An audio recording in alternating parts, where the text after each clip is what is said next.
Shalom Bapak Ibu Saudara, apa kabarnya? Puji Tuhan.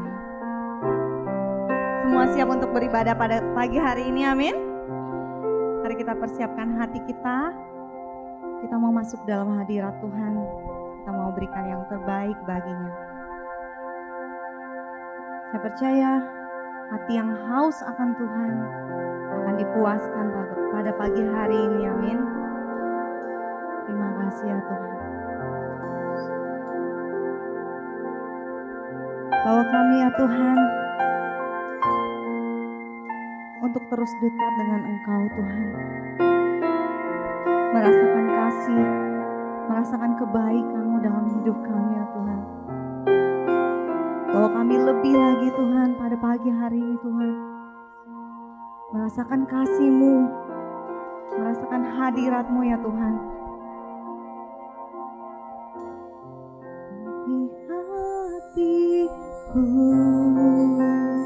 Bagi setiap kami dengan hadir-Mu,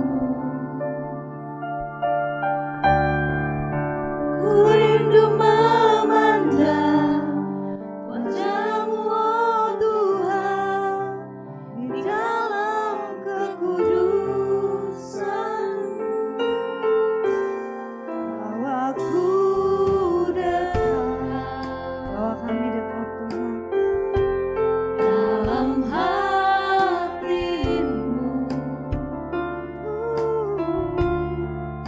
Ku rindu memandang suara-Mu oh Tuhan di tempat kudus-Mu sekarang. Ku rasakan kasih-Mu dan indahnya kekudusan-Mu, penuhi dengan kasih-Mu. Diam di hadirat-Mu, ku mengangkat tanganku dan ku bersyukur menyembah-Mu, penuhi dengan kasih-Mu. Diam di hadirat-Mu. Sekali lagi katakan sama-sama. Penuhi hatiku, penuhi kami ya Tuhan dengan hadir-Mu. Kami rindu Tuhan, ku rindu memandang wajah-Mu oh Tuhan di dalam kekudusan-Mu. Oh kami lebih dekat dalam hati-Mu Tuhan, dalam hati-Mu. Kami rindu Tuhan, ku rindu mendengar suara-Mu oh Tuhan di tempat kudus-Mu sekarang. Ku rasakan kasih-Mu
lebih lagi Tuhan. Penuhi kami dengan kasih-Mu ya Tuhan. Diam di hadirat-Mu. Ku mengangkat tanganku. Dan ku bersyukur menyembah-Mu. Penuhi dengan kasih-Mu. Diam di hadirat-Mu. Diam di hadirat-Mu Tuhan. Diam di hadirat-Mu. Diam di hadirat-Mu.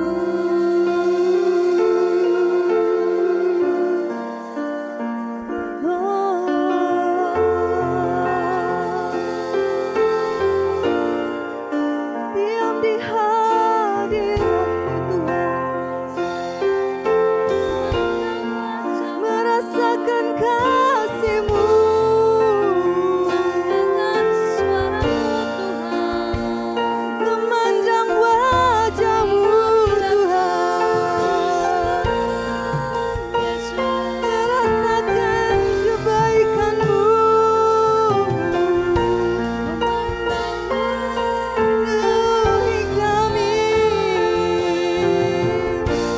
Penuhi kami dengan hadirat-Mu Tuhan.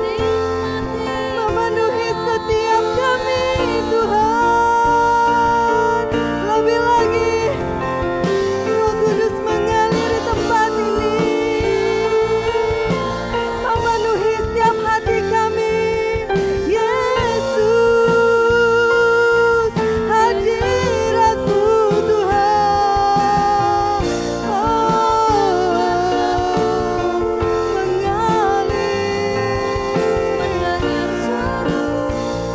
Memenuhi hati kami.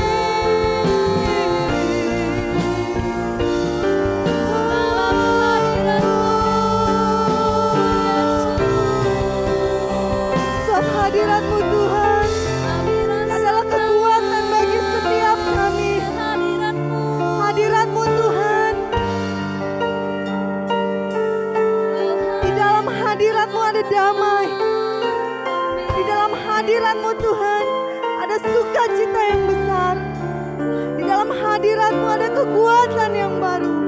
Bawa kami masuk dalam dimensi-Mu Tuhan. Di dalam kekuatan hadirat-Mu ya Tuhan. Biar kami bisa merasakan Engkau ada di tempat ini ya Tuhan. Biar kami lebih lagi merasakan Engkau Tuhan.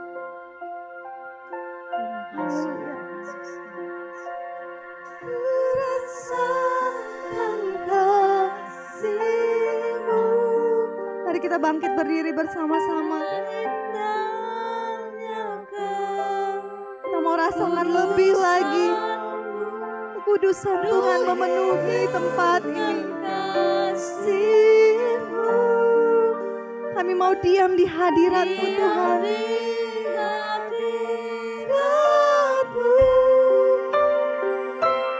Ku mengangkat tanganku dan ku bersyukur. Bersyukur Tuhan. Yes Lord Jesus. Penuhi dengan kasih-Mu. Diam di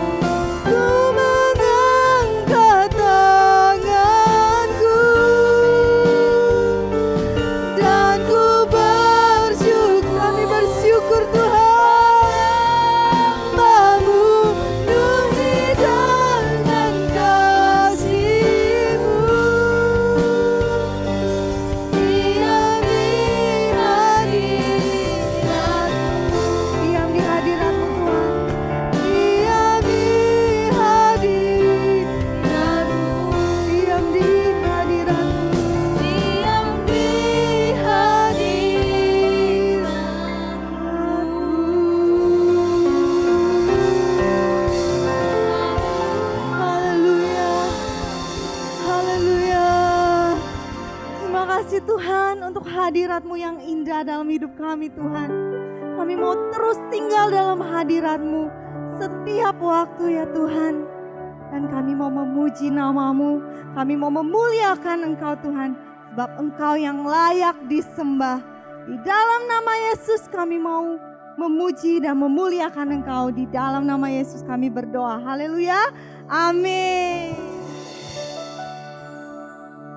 Bapak Ibu Saudara, kita akan menyanyikan sebuah pujian yang di masa-masa pertobatan saya dulu ini sering dinyanyikan ya. Jadi waktu begitu berlalu, waktu terus berlalu dan saya percaya berapapun usia kita saat ini itu tidak akan menghalangi kita untuk bangkit dan memuliakan Tuhan. Amin. Haleluya. Mari kita dengar panggilannya untuk membawa jiwa-jiwa kepada Tuhan. Haleluya.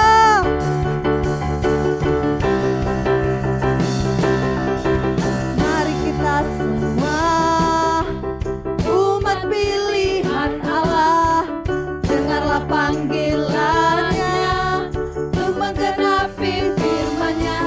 Sekaranglah waktunya untuk berdiri bagi bangsa ini.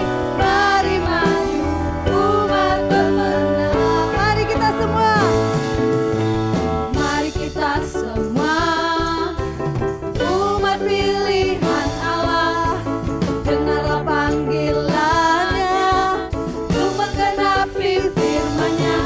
Sekaranglah waktunya untuk berdiri bagi bangsa ini.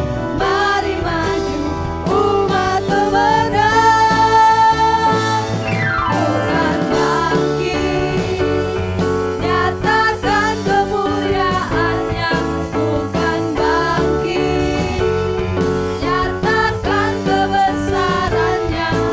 Sampai setiap lutut bertelut, semua lidah mengaku Yesus Kristus dialah Tuhan, Raja segala raja. Dialah Raja. Haleluya. Mari kita semua umat pilihan Allah, dengarlah panggilannya untuk menggenapi firman-Nya. Kapan? Sekaranglah waktunya untuk berdiri bagi bangsa ini. Mari maju umat pemenang. Katakan sama-sama. Bukan bangkit, nyatakan kemuliaan-Nya. Bukan bangkit, nyatakan kebesaran-Nya. Sampai setiap lutut bertelut, semua lidah mengaku Yesus Kristus dialah Tuhan, Raja segala raja. Bukan bangkit, nyatakan kemuliaan-Nya. Bukan bangkit, nyatakan kebesaran-Nya. Sampai setiap lutut bertelut, semua lidah mengaku Yesus Kristus dialah Tuhan, Raja segala raja. Sekali lagi katakan, bukan bangkit, nyatakan kemuliaan-Nya. Bukan bangkit, nyatakan kebesaran-Nya. Sampai setiap lutut bertelut, semua lidah mengaku Yesus Kristus dialah Tuhan, Raja segala raja.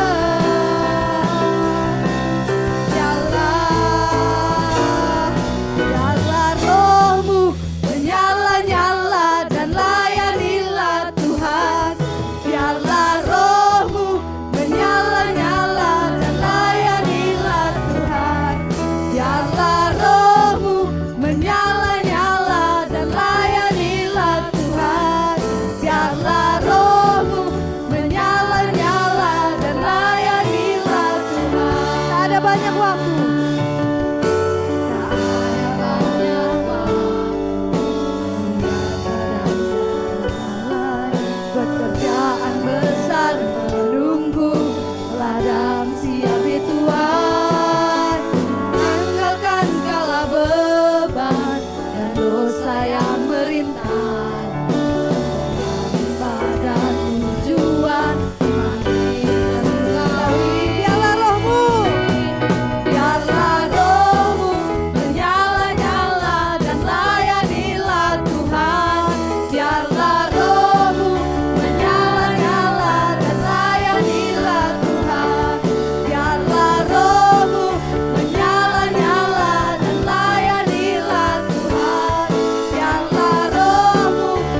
Bapak Ibu Saudara, hidup yang Tuhan berikan bagi setiap kita itu cuma satu kali.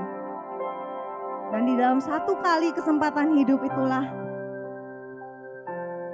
kita memiliki satu kesempatan.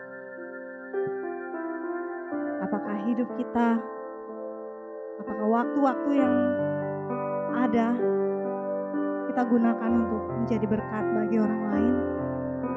Dan apakah setiap talenta yang kita punya kita gunakan untuk melayani Tuhan? Karena hidup itu adalah kesempatan bagi setiap kita. Hidup ini adalah kesempatan. Hidup ini untuk melayani Tuhan.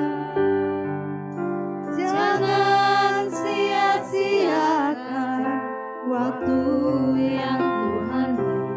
Hidup ini hanya sementara. Hidup ini adalah kesempatan. Hidup ini untuk melayani Tuhan. Jangan sia-siakan waktu yang Tuhan beri. Hidup ini harus jadi berkat. Oh Tuhan, pakailah hidupku selagi aku masih kuat. Bila saatnya nanti ku tak berdaya lagi, hidup ini sudah jadi berkat. Sepuntung bunga, sepuntung bunga di pagi hari, mekar indah harum di padang yang hijau. Demikian Tuhan mendandani rumput, gugur bunga bila panas katakan oh Tuhan. Oh Tuhan, pakailah hidupku selagi aku masih kuat. Bila saatnya nanti ku tak berdaya lagi, hidup ini sudah jadi berkat. Oh Tuhan, pakailah hidupku. Oh Tuhan, pakailah hidupku selagi aku masih kuat.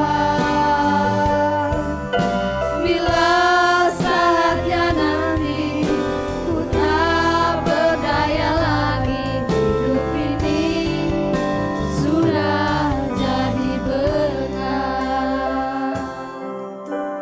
Inilah doa kami Tuhan. Kami mau jadi berkat. Kami mau gunakan waktu-waktu hidup kami Tuhan untuk mengasihi dan melayani-Mu ya Tuhan.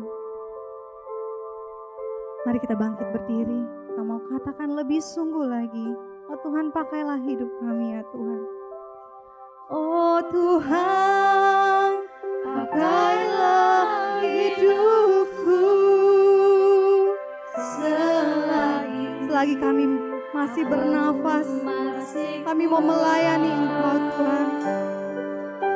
Bila saatnya nanti ku tak berdaya lagi, hidup ini sudah jadi berkat.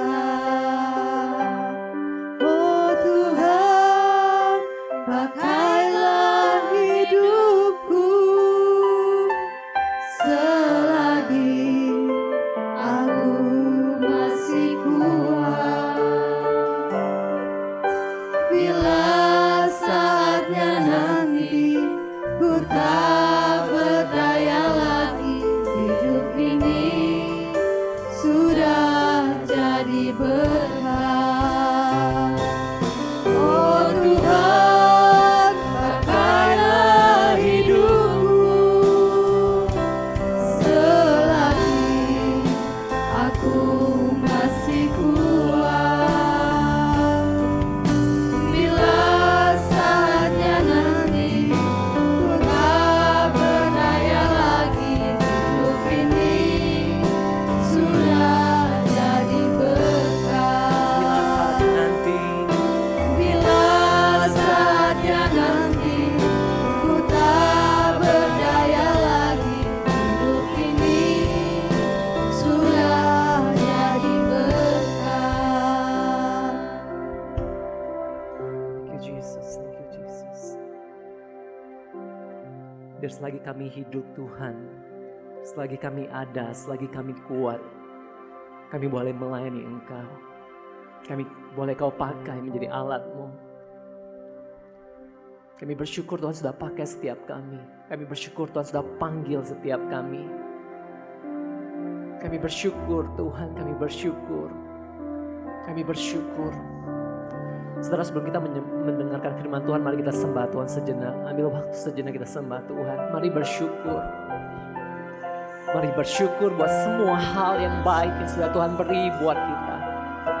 Kami bersyukur Bapa, segala hal yang baik yang ada pada kami berasal daripada-Mu. Karena itu kami mau melayani Tuhan. Kami mau melayani Tuhan dengan segenap hidup kami, dengan segenap kekuatan kami. Kami mau melayani Tuhan. Thank you Jesus, yang selamatkan hidup kami. Kami bersyukur,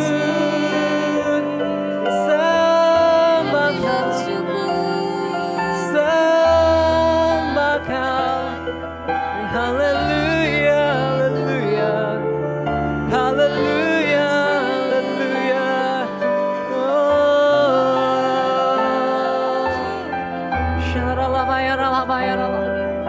Worship you, worship you, we worship you. Mari kita bisa berbahasa roh, mari kita berbahasa roh sama-sama saudara.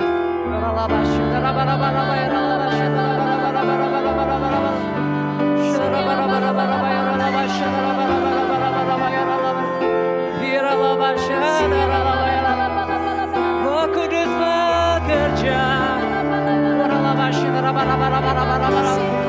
Roh Kudus bekerja lewat setiap kami umat-umat-Mu, lewat setiap kami Tuhan.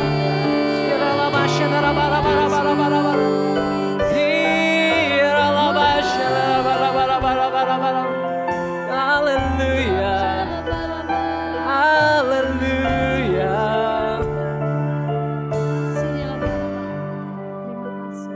Kami buka hati dan pikiran kami untuk firman-Mu.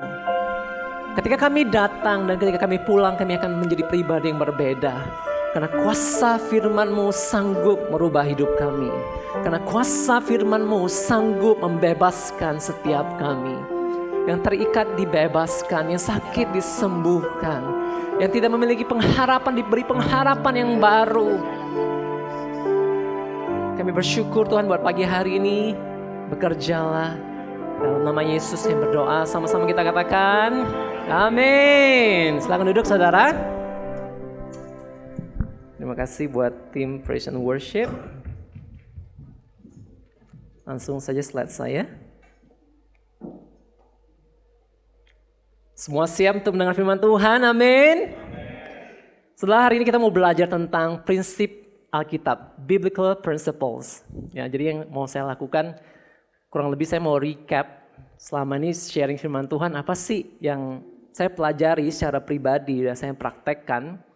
Dan dampaknya yang saya alami sendiri, betapa luar biasa ketika kita memahami firman Tuhan.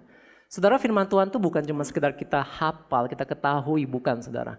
Tapi ada prinsip-prinsip yang ketika kita izinkan pikiran kita terbuka dan menerima prinsip-prinsip itu, maka kehidupan kita berubah. Kenapa saudara? Karena waktu kita memikirkan sesuatu terus-menerus, hal itu akan ditransformasikan lewat perkataan kita dan perbuatan kita. Amin saudara?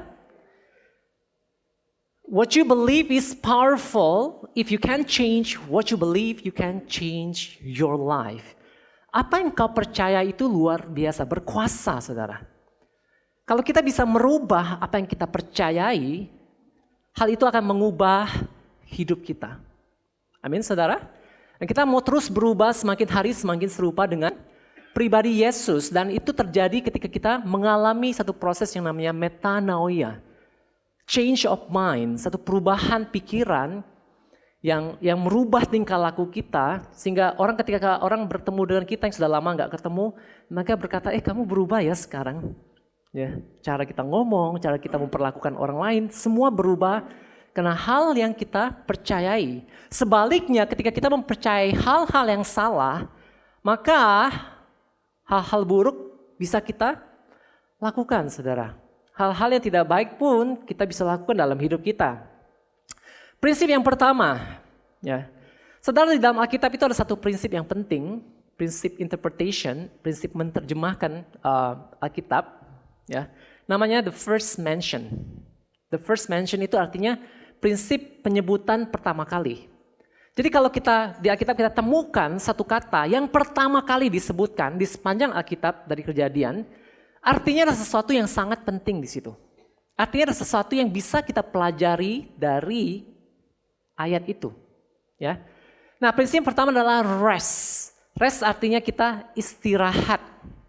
Ya, artinya kita tidak melakukan apa-apa. Ya. Kenapa ini penting, saudara? Kita baca dulu ayatnya. Kejadian 6 ayat 8. Tetapi Nuh mendapat kasih karunia di mata Tuhan. Apa sih hubungan Nuh dengan rest? Nah, ternyata saudara, Noah means to rest and is of Hebrew origin. Arti nama Nuh itu artinya rest. Ya. Dan dikatakan apa? Rest found grace. Di situ dikatakan pertama kali rest mendapatkan kasih karunia. Nuh mendapatkan kasih karunia, saudara. Artinya apa, saudara? Ketika kita mau hidup dalam kasih karunia, ya, kasih karunia artinya apa, saudara? Kita mendapatkan hal-hal yang tidak kita layak dapatkan. Layaknya Nuh.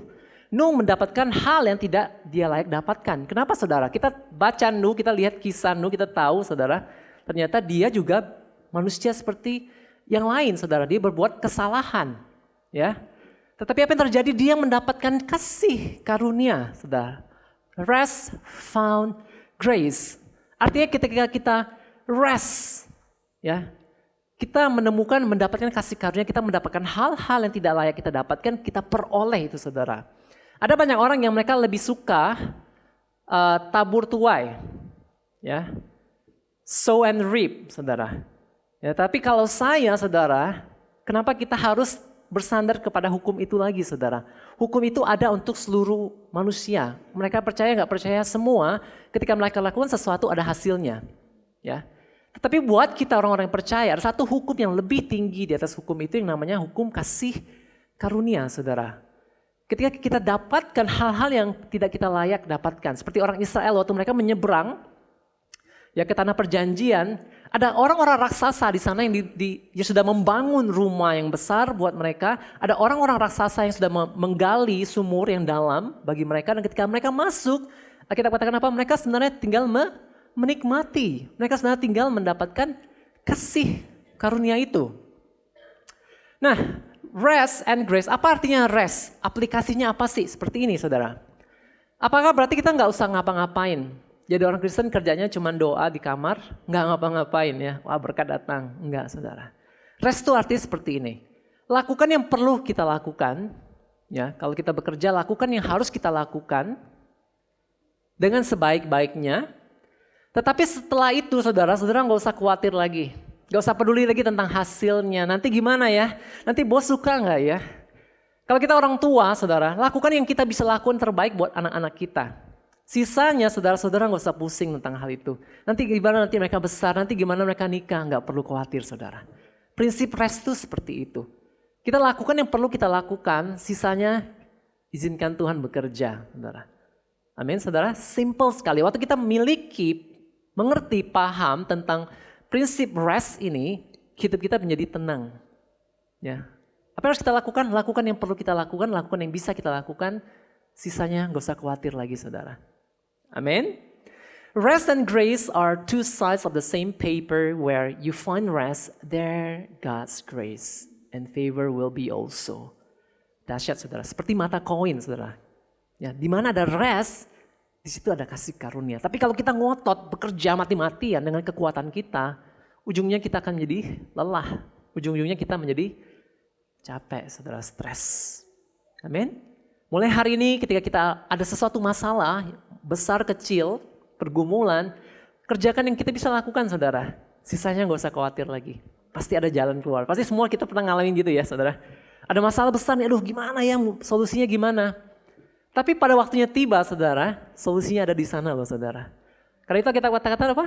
Beri kami pada hari ini makanan kami yang secukupnya. Pada hari itu tiba, kasih karunia Tuhan pun tiba saudara. Cukup buat kita. Amin.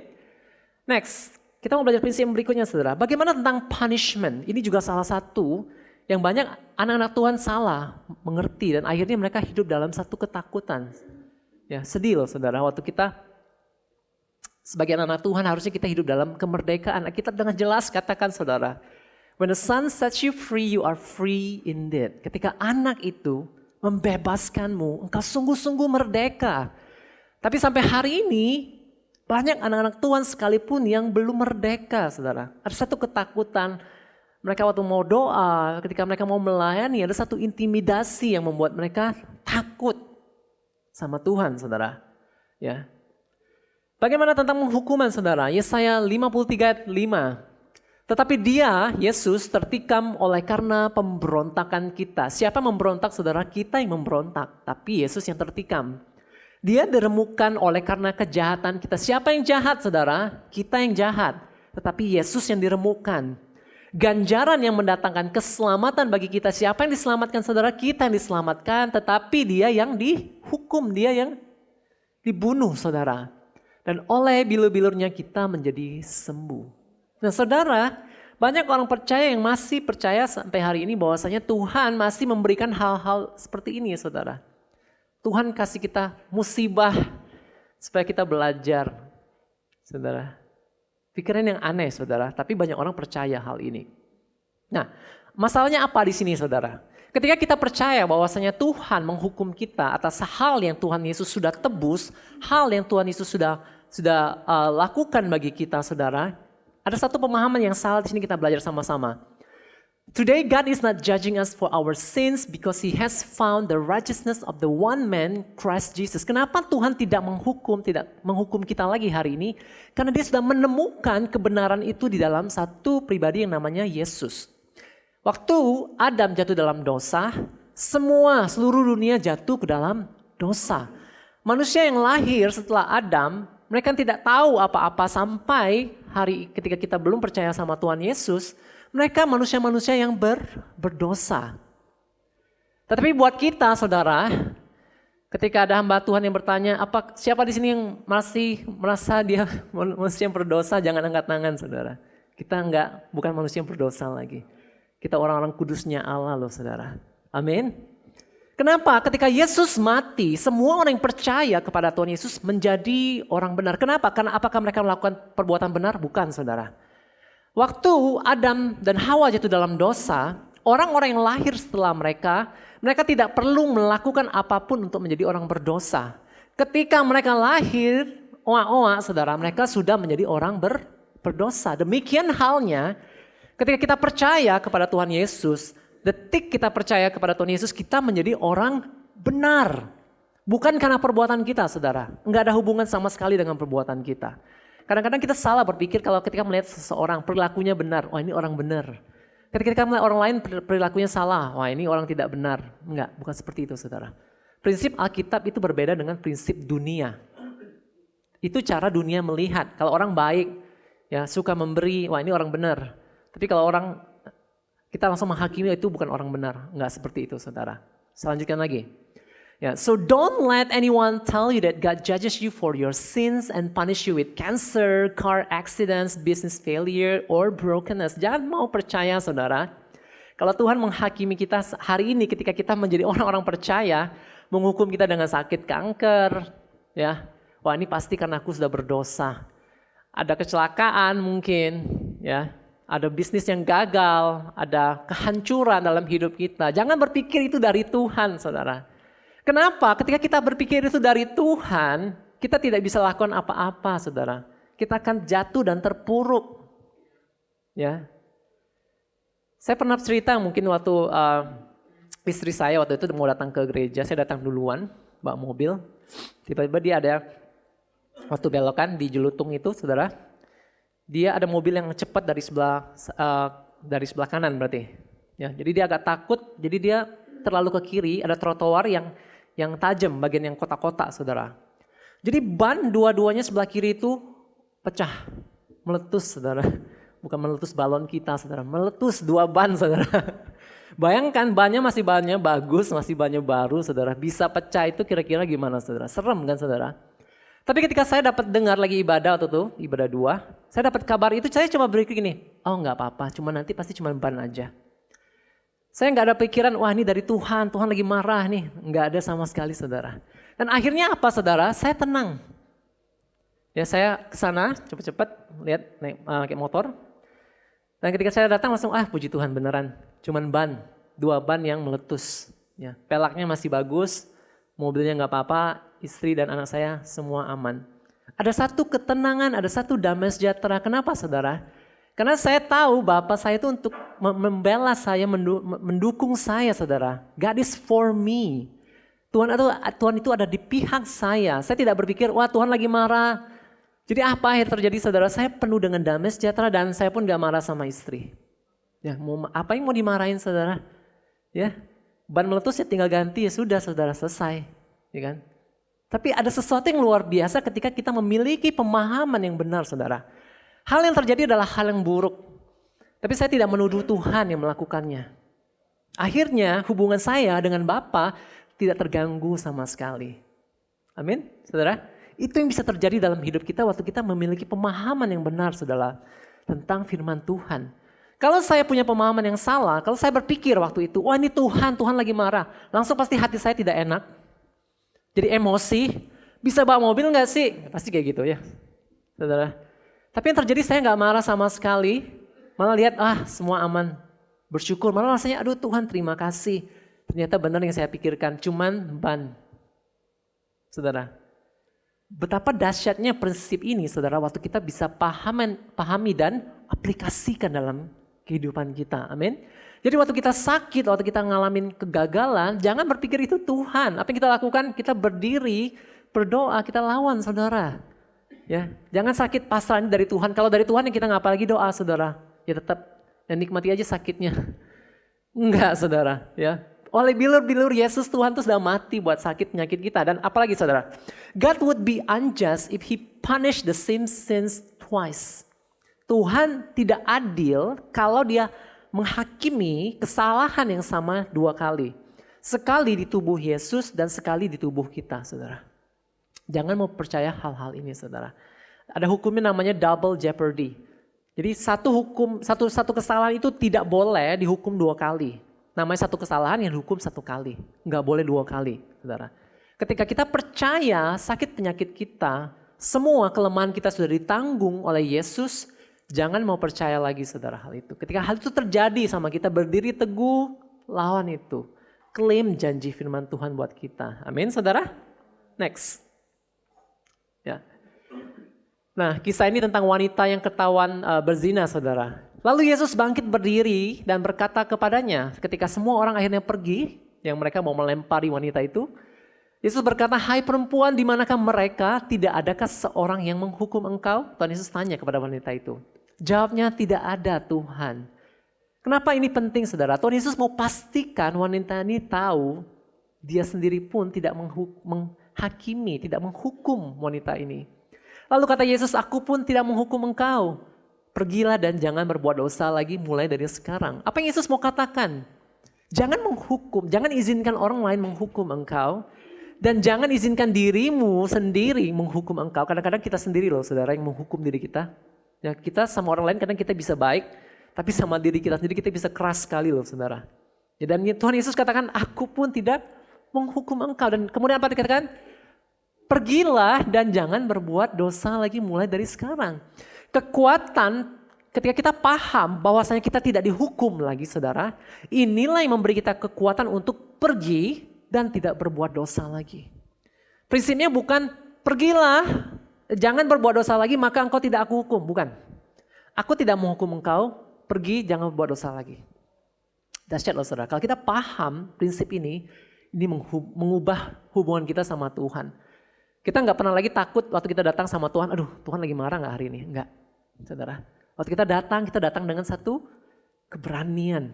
Ada satu hubungan yang dekat dengan Bapa kita, saudara. Ya, jadi emosi kita stabil, semua mempengaruhi pelayanan kita, hubungan kita, pekerjaan kita, ya luar biasa. Next, holiness, kekudusan. Apa sih saudara kekudusan?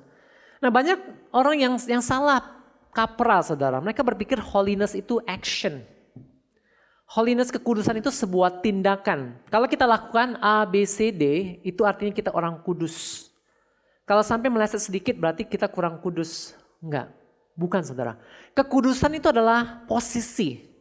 Siapa kita di dalam Tuhan. Tadi saya katakan, kita adalah orang benarnya Allah. Kita adalah orang kudusnya Allah. Itu satu posisi yang tidak akan tergantikan saudara. Tidak akan bisa berubah. 1 Petrus 2:9 berkata, tetapi kamulah bangsa yang terpilih, imamat yang rajani, bangsa yang kudus. Umat kepunyaan Allah sendiri, supaya kamu memberitakan perbuatan-perbuatan yang besar dari Dia yang telah memanggil kamu keluar dari kegelapan kepada terangnya yang ajaib. Inilah yang memampukan kita, kebenaran ini memampukan kita untuk keluar dan memberitakan perbuatan Tuhan yang besar, saudara. Ada banyak orang ketika ditanya kenapa nggak mau memuridkan orang, nggak mau bina orang, pasti jawabannya satu, belum siap, saudara. Kenapa? Karena pemahaman ini. Kekudusan itu bukan perbuatan saudara. Kekudusan itu adalah posisi kita sebagai bangsa yang kudus. Umat milik kepunyaan Allah sendiri. Nah, bukan hari ini kita kudus, besok gak kudus, gak bisa kayak gitu saudara. Sekali kudus kita tetap kudus. Ya, apakah artinya semua perbuatannya jadi sempurna tiba-tiba? Enggak saudara. Butuh waktu, tetapi percayalah saudara. Ketika pemahaman kita benar tentang kekudusan, kita lebih mungkin hidup sebagaimana orang kudus. Jadi kita berjalan ke arah yang benar saudara. Kita berjalan ke arah yang kita percayai. Ya, Pak Eri pernah share bagaimana ketika kita berusaha menghindari dari dosa. Ya, dosa kalau di sana bukan seperti ini saudara jalannya. Kekudusan Tuhan di situ kita bukan di sini. Dosa, tidak mau berbuat dosa, bukan kayak gitu lagi saudara. Kita jalannya ke arah kebenaran. Kita berjalan ke arah kekudusan sebagaimana yang kita percayai. Amin saudara. Dan Yesus Ibrani 10:19 ketika kita masuk ke dalam hadirat Tuhan, apa yang kita butuhkan itu saudara? Keberanian. Kenapa? Karena ada darah Yesus yang melayakkan kita. Sekali lagi saudara, posisi kita itu benar-benar aman. Karena kenapa? Itu tidak tergantung atas perbuatan kita. Tapi tergantung atas perbuatan Yesus. Apakah perbuatan Yesus sempurna? Ya, perbuatan Yesus sempurna. Jadi waktu kita masuk ke dalam hadirat Tuhan, waktu nyembah Tuhan saudara, masuk dengan keberanian, masuk ke tempat kudus. Waktu Yesus mati, tirai itu terbelah menjadi dua saudara. Kenapa? Luar biasa loh, Tuhan mau kasih kita tahu dengan jelas nggak ada lagi tirai itu sekarang. Ketika engkau percaya sama Yesus, tirai itu sudah nggak ada lagi. Akses langsung saudara. Bayangkan, luar biasa kan saudara. Nggak perlu pikir lagi dosa apa enggak saudara. Masuk langsung saudara. Ya, apalagi di sini katakan saudara. Karena itu marilah kita menghadap Allah dengan hati yang tulus ikhlas dan keyakinan iman yang teguh. Oleh karena hati kita telah dibersihkan dari hati nurani yang jahat dan tubuh kita telah dibasuh dengan air yang murni. Hati kita telah itu artinya sudah saudara. Dibersihkan dari hati nurani yang jahat. Jadi waktu kita lihat orang-orang lain saudara seiman kita, jangan pikir lagi mereka ada niat jahat, nggak perlu saudara. Ada orang-orang masih berbuat demikian, ada. Tapi nggak perlu berpikir demikian lagi tentang mereka, saudara. Karena hati kita sudah dibersihkan dari hati nurani yang jahat. Hiduplah dengan satu kemerdekaan. Amin, saudara. Masa depan kita, saudara. Ya, ayat firman Tuhan kesukaan saya ini, saudara. Sebab aku ini mengetahui rancangan-rancangan apa yang ada padaku mengenai kamu. Demikianlah firman Tuhan, yaitu rancangan damai sejahtera dan bukan rancangan kecelakaan, untuk memberikan kepadamu hari depan yang penuh harapan. Artinya apa, saudara? Ini artinya, saudara. Dahsyat banget, saudara. God has seen your future and it is good. Tuhan sudah melihat masa depan kita dan masa depan kita bagus, baik, saudara. Kenapa kita bisa yakin? Kalau kita lihat di Alkitab, saudara, ada banyak nubuatan. Tuhan katakan ini akan terjadi, ini yang akan terjadi, ini akan terjadi dan satu persatu digenapi, saudara. Amin, saudara. Ketika Tuhan katakan kepada kita masa depanmu baik adanya, itulah yang akan terjadi. Kenapa? Karena Tuhan sudah ada di sana. Tuhan tidak dibatasi oleh dimensi waktu, saudara. Dia bisa ada dimanapun, kapanpun, saudara. Luar biasa, saudara. Waktu dia katakan masa depan kita baik, dia sudah lihat masa depan kamu tuh baik. Percaya, kita jalan ke masa depan yang baik, saudara. Jangan takut tentang masa depan kita. Banyak orang khawatir gak bisa tidur karena mereka berpikir tentang masa depan mereka. Nanti bisa ini gak ya, bisa tercapai gak impian mereka. Gak usah khawatir, saudara. Ya. Kita bisa sampai hari ini, saudara, itu sudah luar biasa banget, saudara. Kalau kita lihat dulu dan sekarang, mana lebih baik, saudara? Wow, pasti sebagian besar kita pasti bisa kita ngomong, sekarang tuh jauh lebih baik daripada dulu. Amin, saudara. Kita pasti bisa rasanya bersyukur banget sampai hari ini Tuhan tuh sudah baik banget sama kita. Amin, saudara. Gak usah khawatir lagi tentang masa depan kita, saudara. Bagaimana tentang pengampunan, saudara? Ya. Prinsip perjanjian baru, ini adalah klausa utama di perjanjian baru, saudara. Ibrani 8 ayat 12, sebab aku menaruh belas kasihan terhadap kesalahan mereka dan tidak lagi mengingat dosa-dosa mereka. Siapa yang suka mengingat dosa-dosa, saudara? Kita, saudara. Kita suka mengingat dosa-dosa orang lain dan dosa kita sendiri. Tapi Tuhan katakan, aku tidak lagi mengingat dosa-dosamu. Ya, saudara. Apa yang sudah kita lakukan, hal-hal yang salah, Tuhan tidak ingat, saudara. Kenapa? Karena dosa-dosa itu sudah dibayar lunas. Amin, saudara. Dan ketika kita memperlakukan orang lain, saudara, Efesus 4 ayat 32, tetapi hendaklah kamu ramah terhadap seorang yang lain, penuh kasih mesra dan saling mengampuni. Sebagaimana Allah di dalam Kristus telah mengampuni kamu. Sekarang, saudara, kita punya dasar untuk mengampuni orang lain bukan karena orang itu. Tapi karena apa yang Kristus telah lakukan bagi kita. Kita sudah, saudara, telah, ya, bukan akan, ya, sudah diampuni, karena itu kita mengampuni. Simple, saudara. Bukan karena orang itu baik, bukan. Kita mengampuni seseorang karena Tuhan sudah mengampuni kita. Jelas, saudara. Karena itu kita nggak punya alasan lagi untuk tidak mengampuni, saudara. Tetap kita harus mengampuni, bukan masalah orangnya sekarang, saudara. Masalahnya Tuhan sama kita. Tuhan sudah ampuni kita, maka sekarang tinggal kita ambil yang Tuhan sudah beri kepada kita, pengampunan itu kita pass it on. Kasih ke orang lain, saudara, pengampunan itu. Dahsyat nggak, saudara, prinsip ini? Apalagi, saudara, keselamatan. Salvation. Sebab karena kasih karunia kamu diselamatkan oleh iman, itu bukan hasil usahamu tetapi pemberian Allah. Jelas sekali, saudara. Itu bukan hasil pekerjaanmu, jangan ada orang yang memegahkan diri. Jelas, saudara. Ya, keselamatan kita itu aman. Gak usah pikir, banyak sekali saya sering kadang lihat ketika ditanya, siapa yang percaya kalau hari ini Tuhan panggil masuk surga? Gak banyak yang angkat tangan, saudara. Ada juga angkat tangan setengah-setengah, saudara. Iya enggak ya? Iya enggak ya? Oke, kemarin baru buat dosa ini. Enggak, saudara. Bukan seperti itu. Ya, enggak bisa kayak gini. Hari ini diselamatkan, besok enggak diselamatkan. Lusa enggak diselamatkan. Enggak bisa kayak gitu. Ya, saudara. Kenapa? Karena bukan hasil usaha kita, saudara. Keselamatan itu murni pemberian Tuhan. Kita diselamatkan karena iman. Bukan hasil pekerjaan kita. Karena itu kita nggak punya hak untuk memegahkan diri. Enggak ada saudara. Wow, luar biasa. Apalagi janji Tuhan Yesus buat kita. Ayat 28-nya saudara.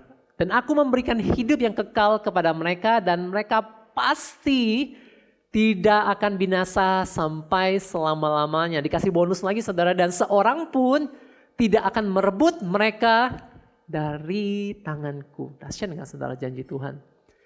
Tidak akan, bukan cuma tidak akan loh saudara, pasti tidak akan. Double saudara, seperti jaminan yang pasti. Nggak seorang pun bisa merebut kita dari tangan Tuhan. Karena itu kita harus menjadi orang-orang Kristen yang secure, yang aman. Ketika kita berpikir tentang keselamatan, surga itu bagian kita saudara. Pasti, engkau pasti diselamatkan. Kenapa? Itu bukan masalah perbuatan kita. Seberapa banyak kita melayani, seberapa banyak kita memberi, bukan saudara. Semuanya karena kasih karunia Tuhan. Karena itu kita boleh mendapatkan satu damai sejahtera. Ya, nggak ada lagi takut tentang wah surga atau neraka. Enggak saudara. Yang lain lagi saudara, righteousness, kebenaran. Ya, posisi kita sebagai orang benar itu selamanya aman. Saudara kita lihat di sini. Tetapi carilah dahulu kerajaan Allah dan kebenarannya, maka semuanya itu akan ditambahkan kepadamu. Kebenarannya ini agak bingung di sini saudara. Kebenaran siapa? Allah. Jelas saudara, bahasa Inggrisnya katakan apa? His righteousness. Kebenaran miliknya Allah, bukan miliknya kita saudara. His righteousness. Kadang-kadang kita suka mendirikan kebenaran-kebenaran kita sendiri. Kalau kita tidak lakukan hal ini berarti kurang kudus, kurang suci. Enggak saudara. Dan apa yang terjadi ketika kita mencari kebenaran Allah, semuanya itu ditambahkan kepada kita saudara. Kenapa saudara? Karena dia yang tidak mengenal dosa menjadi dosa bagi kita. Bayangkan saudara. Tuhan Yesus yang tidak berdosa sama sekali menjadi dosa. Maka ketika kita sekarang posisi kita yang orang berdosa, ya, diberikan posisi Yesus sehingga kita menjadi orang benarnya Allah. Kita dibenarkan. Dibenarkan itu pasif saudara. Sesuatu dilakukan kepada kita. Bukan kita melakukan sesuatu. Ya, dibenarkan cuma kita perlu menerima. Amin saudara? Oke, next. Sebab jikalau Abraham dibenarkan karena perbuatannya, maka ia beroleh dasar untuk bermegah, tetapi tidak di hadapan Allah. Abraham itu bapak orang percaya. Ya, tapi kita tahu saudara hidupnya seperti apa saudara. Dia berkali-kali tidak mengakui istrinya itu sebagai istri saudara. Kalau ada istri-istri yang punya suami kayak gitu saudara. Saudara bangga gak punya sama suami seperti itu? Oh suamiku tuh luar biasa tidak mengakuiku sebagai istri. Saudara bangga gak saudara? Tapi lihat Abraham dikatakan bapak orang percaya. Ya, dekat sahabatnya Allah saudara. Bagaimana apa yang salah di sini saudara? Lihat tidak ada korelasi antara perbuatan dengan posisi Abraham sebagai orang benar. Semua itu cuman karena kasih karunia. Tuhan mau baik sama Abraham. Tuhan mau berbuat baik sama kita. Ya, kadang-kadang kita yang suka pikirannya yang aneh saudara. Seperti kisah pekerja di ladang kebun anggur saudara. Ya, yang duluan kerja dari pagi sampai malam dapat gaji 1 dinar. Yang baru kerja 1-2 jam 1 dinar. Padahal perjanjiannya sudah jelas gaji 1 dinar. Tapi tiba-tiba ketika dia lihat tuannya itu murah hati, jadi pada iri saudara. Ketika kita lihat saudara seiman kita begitu berkat ya, berlimpah-limpah kita jadi kayak kok kayak gitu ya, kok Tuhan lebih. Tuhan mau baik sama siapa tuh terserah Tuhan saudara. Kita siapkan aja tempat kita, wadah kita untuk menampung kasih karunia Tuhan buat kita. Amin saudara. Bersyukur buat Tuhan ya apa yang Tuhan sudah beri buat kita. Amin. Sebab apakah dikatakan nas kitab suci lalu percayalah Abraham kepada Tuhan dan Tuhan memperhitungkan hal itu kepadanya sebagai kebenaran. Apa yang diperhitungkan sebagai kebenaran saudara? Percayalah Abraham. Waktu kita percaya kita orang-orang benar saudara. Itulah yang diperhitungkan sebagai kebenaran. Bukan sekedar perbuatan baik kita saudara. Sebab bukan karena hukum Taurat telah diberikan janji kepada Abraham dan keturunannya, bahwa ia akan memiliki dunia, tetapi karena kebenaran berdasarkan iman. Hukum Taurat itu perbuatan, saudara. Kebenaran kita adalah kebenaran yang berdasarkan iman. Nah, yang terakhir, saudara, sakit penyakit. Ya, ini penting sekali, saudara. 1 Petrus 2 ayat 24, ia sendiri telah memikul dosa kita di dalam tubuhnya di kayu salib, supaya kita yang telah mati terhadap dosa hidup untuk kebenarannya. Oleh bilur-bilurnya kamu telah sembuh. Telah sembuh. Yang sakit pun Tuhan katakan apa? Telah sembuh, saudara. Jadi jangan berpikir Tuhan bakalan kasih kita penyakit. Tuhan bakalan kita kasih yang aneh-aneh. Enggak, saudara. Ada satu cerita, saudara, yang menarik sekali. Ya, cerita nyata, saudara. Jadi ada seorang hamba Tuhan, masih muda, saudara. Ya, anaknya kena kanker.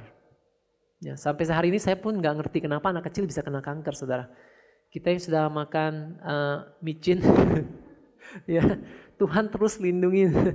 Saya bertanya-tanya satu pertanyaan yang saya kok bisa ya anak kecil ya. Ya mungkin ada jawabannya secara medis, saya nggak ngerti, saudara. Saya lanjut dengan cerita ini. Ya jadi dia didiagnosa dengan kanker. Ya pada hari operasi ayahnya berseru sama Tuhan, hamba Tuhan, saudara. Dia ngomong kayak gini, God, I'm almost 30 years old but my boy is only about 3. Ya, aku sudah 30 tahun Tuhan, anakku ini baru 3 tahun. Ya, kenapa? Why don't you just take some years of my life and give them to my boy? Ambil saja umurku, kasih ke anakku. Wow, saudara. Ya. Kemudian tiba-tiba dari dalam hatinya didengar kayak gini. Then he heard the voice of God say, I'm not like that. Aku gak seperti itu. Tuhan ngomong ke dia, I'm not like that. Aku bukan seperti itu. Ternyata dia salah berpikir, saudara. Dia berpikir penyakit ini dari Tuhan. Dia minta Tuhan ambil umurku, kasih ke anakku. Tapi Tuhan ngomong ke dia, aku bukan seperti itu. Kamu salah paham sama aku. Saudara, banyak kali, kenapa kita begitu hidup dalam kehidupan kita sepertinya rumit banget. Banyak sekali pergumulan, banyak sekali masalah. Karena kita salah paham tentang Tuhan. Kita salah tentang Tuhan, saudara. Ya. Kemudian apa lagi saya dikatakan sini? He realized immediately that his son's sickness was not from God. Akhirnya tiba-tiba dia sadar, wah ternyata sakit penyakit ini bukan dari Tuhan. Hamba Tuhan, bayangkan saudara. Hamba Tuhan berpikir bahwasanya sakit penyakit ini datangnya dari Tuhan. He also realized that if he who has faults, bayangkan saudara, dia bapak yang gak sempurna. Dia pun mau kasih nyawanya untuk anaknya, saudara. Ya, how much more his heavenly Father. Berapa besar lagi, berapa banyak lagi Bapa yang di surga, Bapa yang baik, itu yang benar-benar baik, saudara. Lebih jauh dari baik daripada dia, saudara. Mau memberikan hal yang baik buat anaknya. Ya. Akhirnya apa yang dilakukan? Dia rubah doanya, saudara. He changed his prayer and said, Father God, I come against this sickness and I ask you to heal for healing for my child. Dia rubah doanya dan berdoa seperti ini. Bapa, aku minta kesembuhan untuk anakku. Dan aku berdoa melawan penyakit ini. Aku minta kesembuhan untuk anakku. Hari itu waktu dioperasi nggak ada lagi bekas jejak kanker. Anaknya bebas dari kanker, saudara. Amin, saudara. Amin. Banyak kali kita salah paham tentang Tuhan. Kita nggak ngerti tentang Tuhan. Dan itu yang iblis pakai, saudara. Iblis cuma bisa pakai itu sekarang. Tipu, muslihat. Dia tidak bisa menyerang kita secara langsung. Dia tidak bisa, saudara. Kenapa? Karena kita ini miliknya Allah. Tetapi dia bisa mempermainkan pikiran kita sehingga kita memiliki pemikiran yang salah. Dan akhirnya kita menghalangi. Jadi ada satu hamba Tuhan di Singapura, dia bertanya-tanya sama Tuhan, kenapa ada anak-anak Tuhan yang kelihatannya berkatnya seret banget, ya? Ada yang begitu berlimpah-limpah, ada yang begitu kayak, aduh susah banget hidupnya, sudah anak Tuhan tapi masih susahnya luar biasa. Dia bertanya-tanya, saudara. Sampai satu malam dia bermimpi, Tuhan kasih mimpi sama dia. Saya pernah cerita di sini, mungkin sebagian sudah pernah dengar. Ada seperti selang-selang dari langit yang turun. Ada selang kesembuhan, ada selang berkat, ada selang kesehatan, ada selang damai sejahtera, ada selang sukacita. Dan ternyata saudara ketika kita khawatir, yang kita lakukan kita memegang selang itu dengan keras-keras, dengan kencang seperti ini. Kita tekan selang-selang itu saudara. Sehingga akhirnya semuanya itu sudah ada kesembuhan di situ yang siap mengalir, ada berkat Tuhan yang siap mengalir. Tetapi dengan tangan kita sendiri ketika kita khawatir saudara, kita mencengkram selang-selang itu dan akhirnya tidak ada yang keluar. Atau keluar pun cuma netes kecil-kecil saudara. Bayangkan, lihat cara iblis bekerja saudara. Dia pakai tipu muslihat sehingga dia pakai tangan kita sendiri yang menghalangi berkat Tuhan itu dalam hidup kita. Akhirnya hidup kita stres, hidup kita dalam ketakutan, dalam kekhawatiran. Ya, berkat itu sudah ada di situ dan seperti tadi apa yang Tuhan katakan kepada hamba Tuhan yang anaknya sakit itu. I am not like that. Aku tuh bukan Tuhan yang seperti itu. Kamu salah berpikir tentang aku. Saudara, waktu kita mulai berubah melihat kebenaran firman Tuhan dari kacamata perjanjian baru, dari kacamata kasih karunia saudara. Semuanya berubah saudara. Hubungan kita dengan Tuhan pulih, hubungan kita dengan sesama pulih. Ada damai sejahtera, ada sukacita di hati kita. Dan saya rindu semua kita mengalami hal ini saudara. Sehingga ketika kita melayani Tuhan ada satu kemerdekaan, ada satu sukacita ketika kita melakukan pekerjaan kita, hubungan kita, suami, istri, orang tua dan anak. Ada satu damai sejahtera, ada satu keamanan saudara. Amin saudara? Saya undang pemain musik. Sorry, satu lagi, yang terakhir slide saya. Ya. The truth shall set you free is only half the story. Nah saudara, saya suka sekali firman Tuhan berkata kebenaran itu, kamu akan mengetahui kebenaran dan kebenaran itu akan memerdekakanmu. Masalahnya saudara, kebenaran itu yang akan memerdekakan itu cuma setengah ceritanya saudara. Belum seluruhnya, kenapa saudara? Ya, you must be willing to accept the truth in order to be truly free. Masalahnya kita yang punya hak untuk menerima atau menolak. Waktu orang mau kasih kita uang, saudara, waktu orang mau kasih kita makan, saudara, kita punya hak untuk menolak. Kalau kita tolak, kita nggak akan dapatkan itu, saudara. Sekarang kebenaran itu sudah Tuhan berikan buat kita, setiap pribadi kita. Tetapi ketika kita menolak kebenaran itu, kita masih suka dengan hal-hal yang lama, saudara. Kebenaran itu kemerdekaan itu tidak akan menjadi bagian kita. Amin, saudara. Pagi ini buka hati dan pikiran kita. Kalau ada hal-hal yang salah, cara kita melihat Tuhan, prinsip-prinsip Alkitab yang salah, saudara. Tuhan mau kita berubah dan lihat dia dengan kacamata yang benar. Amin, saudara, supaya kita semua boleh mengalami Tuhan dalam satu dimensi yang lebih dalam. Amin. Thank you, Jesus.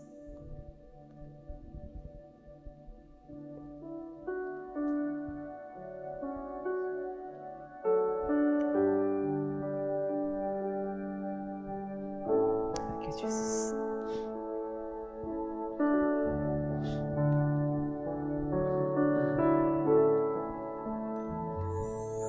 Hidupku Menggenapi firman-Mu, tanda mukjizat sertai tiap langkahku. Kau bersamaku di dalamku, jadi bukti kebesaran-Mu.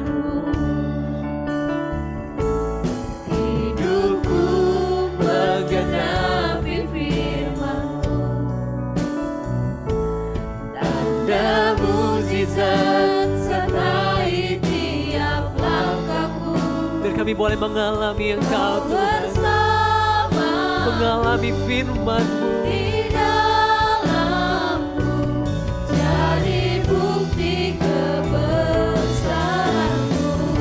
Hidupku menggenapi firman-Mu,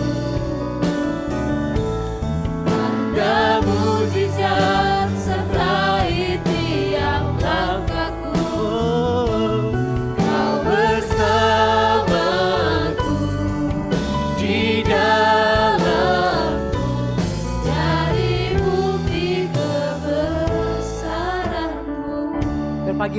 setiap kita boleh mengalami firman Tuhan. Kebenaran yang memerdekakan, kebenaran yang membebaskan setiap kita. Tapi hari ini saudara, kebenaran itu tidak cukup membebaskan kalau kita tidak mau menerima. Buka hati kita, buka pikiran kita. Lihat Bapa kita dengan kacamata yang berbeda. Bapa yang kita miliki itu Bapa yang baik, saudara. Kalau hari-hari ini kita masih menuduh Tuhan, hal-hal yang tidak benar. Kita berpikir Tuhan kasih kita sakit penyakit. Kita berpikir Tuhan marah sama kita. Kita berpikir Tuhan masih mengejar-ngejar kita karena kesalahan kita. Kita masih berpikir Tuhan lakukan hal-hal yang tidak seharusnya dia lakukan. Kita marah sama Tuhan karena hal-hal yang kita pikir dia lakukan, saudara. Dengarkan apa yang Tuhan katakan kepada hamba Tuhan itu. I'm not like that. Aku tidak seperti itu. Buka hati kita, buka pikiran kita, saudara. Izinkan kebenaran Tuhan membebaskan kita. Supaya hidup kita menjadi orang-orang yang menang di dalam hidup, saudara. Bukan orang-orang yang kalah. Kita bukan korban kehidupan, saudara. Kita orang-orang benarnya Allah, orang-orang kudusnya Allah. Supaya kita bisa memberitakan perbuatan Allah yang besar di dalam hidup kita. Kabar baik yang sudah kita terima bertahun-tahun yang lalu, itu kabar yang sangat baik, saudara. Kabar yang harus kita sampaikan kepada orang lain. Tetapi ketika kita memiliki pemikiran yang salah, pemahaman yang salah tentang kabar baik itu, siapa Tuhan, saudara? Kita tidak bisa sampaikan, saudara. Bapak berdoa Tuhan buat setiap kami hari ini, buka pikiran kami, buka hati kami. Biar kami boleh menikmati persekutuan yang intim, yang dekat dengan Engkau Tuhan. Ketika kami memiliki pemahaman yang benar tentang Engkau, tentang pribadi-Mu, tentang firman-Mu, tentang janji-janji firman-Mu. Kami menjadi Kristen-Kristen yang menang. Kami menang dalam kehidupan kami, dan kami memerintah bersama-sama dengan Engkau. Kami bersyukur hanya dalam satu nama yang kami kasihi, nama Yesus. Kami berdoa. Amin. Terima kasih, Tuhan Yesus berkati.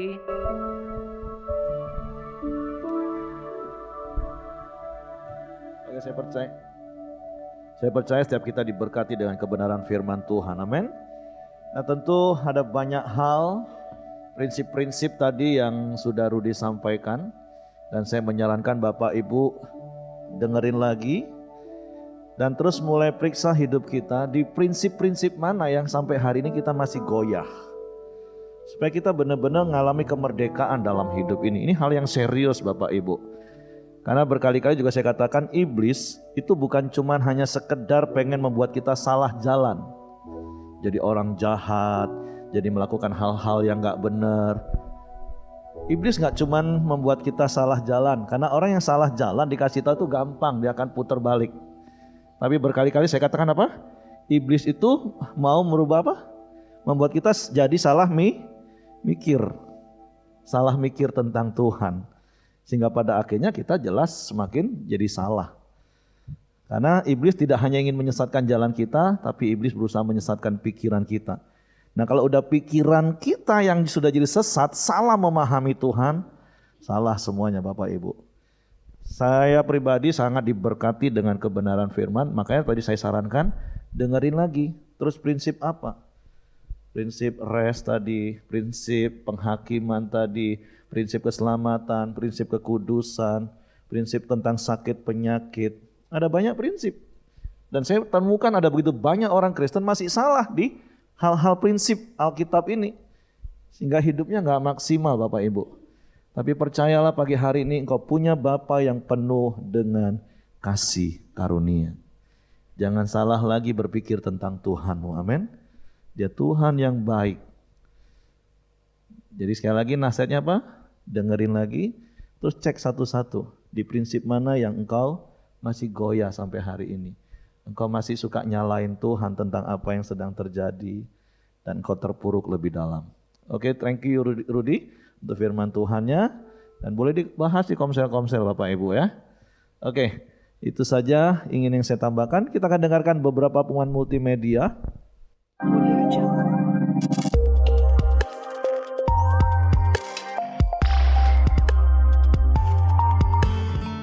Diinformasikan kepada Bapak Ibu Saudara bahwa pada tanggal 30 Oktober 2022 akan dilayani oleh Bapak Elsit Basri dari Abalov KTC Jakarta. Kami mengajak Bapak Ibu Saudara untuk ikut dalam doa puasa tahunan yang akan diadakan pada tanggal 23 hingga 24 November 2022 di Sekretariat Pelita, Ruangan Anggrek. Dengan investasi sebesar Rp50.000 per orang, untuk pendaftaran dapat menghubungi Saudari Jenny atau koordinator ibadah raya masing-masing. Mari kita ikuti bersama doa puasa pelayan pada hari Sabtu, tanggal 29 Oktober 2022 di Sekretariat Pelita, Ruangan Anggrek. Kami mengucapkan selamat ulang tahun bagi Bapak Ibu Saudara yang berulang tahun di sepanjang minggu ini.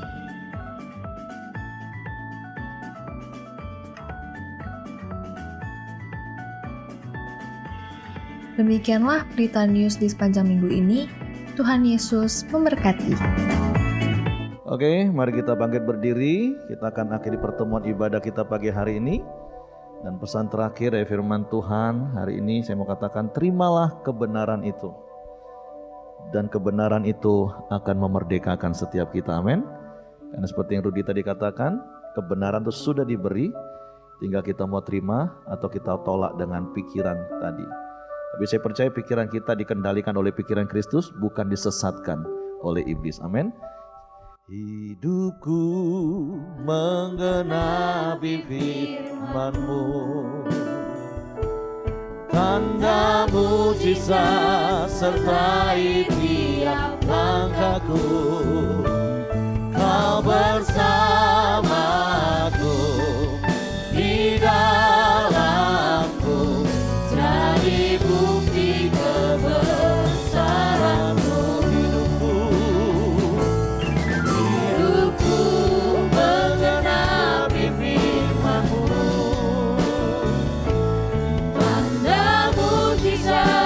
Sertai tiap langkahku, Kau bersamaku di dalamku, jadi bukti kebesaran-Mu. Biarlah kami terima kebenaran-Mu sepenuhnya, dan biarlah kebenaran-Mu memerdekakan hidup kami. Sebab kami mau hidup kami menggenapi firman-Mu, sehingga hidup kami menjadi bukti kebesaran-Mu. Setiap orang-orang yang melihat hidup kami, mendengar tentang kami, mereka mendengar dan melihat Tuhan nyata dalam hidup kami. Melalui perkataan kami, melalui perbuatan kami, Engkau dipermuliakan. Tuhan, terima kasih buat firman-Mu, dan biarlah kebenaran firman-Mu memerdekakan setiap kami. Bapak, sebentar kami mau pulang, kami mau tinggalkan tempat ini, kembali ke tempat kami masing-masing. Biarlah tangan kuasa-Mu menyertai setiap kami.